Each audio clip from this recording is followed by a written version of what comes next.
Ibrahim Traoré rejects the West. Africa's youngest leader sends a clear message.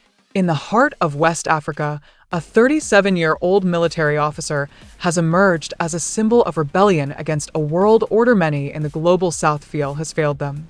His name is Captain Ibrahim Traoré, the transitional president of Burkina Faso, and he is not here to ask permission. In just a short time, he has turned global attention to a small landlocked country because he dared to say what others wouldn't. Traoré's rise to power wasn't through ballots or speeches. It was through bold, unapologetic action. He seized leadership during a time of deep national crisis, jihadist violence, foreign meddling, and economic instability.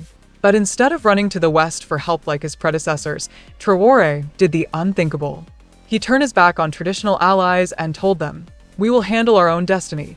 This video isn't just about one man, it's about what he represents. A new wave of African leadership that's ready to confront colonial legacies, foreign interference, and the illusion of sovereignty. Is Ibrahim Traoré a dictator in uniform or the face of a new African revolution? Let's break down exactly how and why Traoré has chosen to reject the West, and what that means for the future of Africa. The West got its first major wake-up call when Traoré kicked French troops out of Burkina Faso.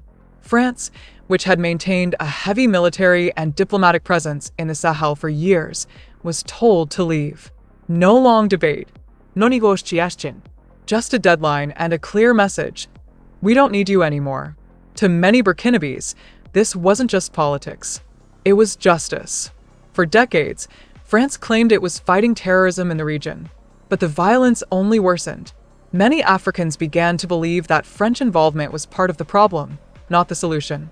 Traoré tapped into this deep resentment. He didn't just remove the troops, he ended defense agreements, demanded full sovereignty over military operations, and declared that Burkina Faso would chart a new course. The reaction from the West was predictable: concern, condemnation, and quiet panic. France lost not just soldiers on the ground, but its influence in one of its former colonies.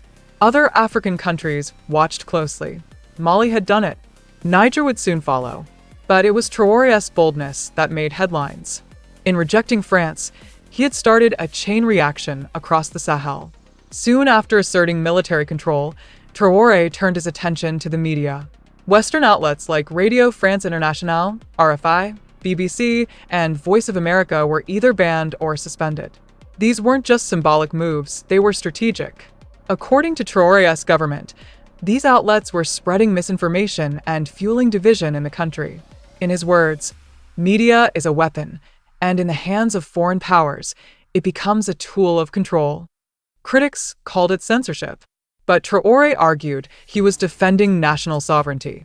For years, many African governments have accused Western media of biased reporting, portraying African nations as unstable, corrupt, or incapable of self-rule. Traoré flipped the script. He accused them of manipulating narratives to justify foreign intervention and economic dominance. By silencing these outlets, Traoré gained control of the national conversation. He boosted local media and encouraged Pan-African voices that echoed the struggle against neo-colonialism. To his supporters, this wasn't suppression, it was self-defense. It was about finally letting Africans tell their own stories, on their own terms. Traoré didn't just reject the West, he embraced new allies. He's openly turned to Russia, welcomed Wagner-linked support, and started building closer ties with China and non-aligned powers. This strategic pivot signals a dramatic shift in Burkina Faso's foreign policy. It's not about isolation, it's about alignment on new terms, with partners who don't lecture or control. His alliance with Russia raised eyebrows in Washington, Paris, and Brussels. But for many in Africa, it's a natural step. Russia, through state companies and private military contractors, offers security without conditional aid. No lectures about democracy. No threats of sanctions. In the eyes of Traoré and his peers, that's real partnership, not manipulation in disguise. Burkina Faso has also deepened ties with other African nations rejecting the West, especially Mali and Niger. Together, they've formed a growing Pan-African bloc that shares intelligence, military assets, and one common goal: independence from neo-colonial rule. As the West watches from afar, This new alliance is redrawing the map of power in Africa. Traore's critics argue that he's consolidating power too tightly. After taking office, he delayed democratic elections and announced that military rule will continue for at least 5 years. For Western democracies, that's unacceptable. But for many in Burkina Faso, it's necessary. The country is under siege from extremist violence, and many believe stability must come before democracy. He's positioned himself as a revolutionary, not a politician. His speeches emphasize sacrifice, national unity, and the fight for African liberation. But they also signal a firm grip on power. Traore has jailed dissenters, cracked down on protests, and maintains strict control over military leadership. This raises a key question: is he saving Burkina Faso or silencing it?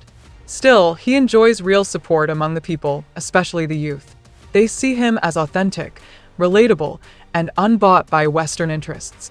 While Western powers accuse him of authoritarianism, many Africans say, he's finally doing what our elected leaders were too afraid to do. In the eyes of his supporters, democracy without dignity is meaningless. Captain Ibrahim Traoré may not follow Western rules, but that's exactly why he's being watched and feared. In rejecting France, silencing biased media, and shifting global alliances, he's forcing a conversation that many African leaders have avoided for decades. His message is simple: Africa is no longer a playground for foreign powers. But his path is not without danger. Military rule, restricted freedoms, and external alliances with controversial partners all come with risks. If Traoré fails to deliver peace and prosperity, his revolution may collapse. But if he succeeds, he will become a legend and a blueprint for future African leaders who want to break free from Western dominance. The West may not like it, but Africa is changing. And Ibrahim Traoré is leading that change, fearlessly, unapologetically, and on his own terms. Whether hero or dictator, one thing is certain: the world can no longer ignore him.